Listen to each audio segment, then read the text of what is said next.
మా పిల్లల ఉత్సాహం చూస్తున్నాను. వాళ్ళ కేరింతలు చూస్తా ఉంటే నాకు చిన్నప్పుడు నేను కూడా అదే మారిగా ఎగిరేవాడిని. అది ఆలోచించినప్పుడు నాలో కూడా ఉత్సాహం పెరుగుతా ఉంది. పిల్లలు మీరే ఈ దేశానికి సంపద.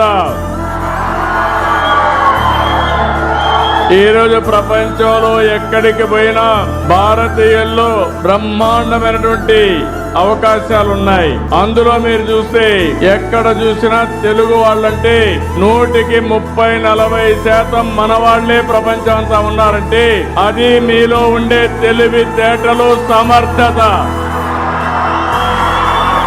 నేను కూడా తిరుపతిలోనే చదువుకున్నా.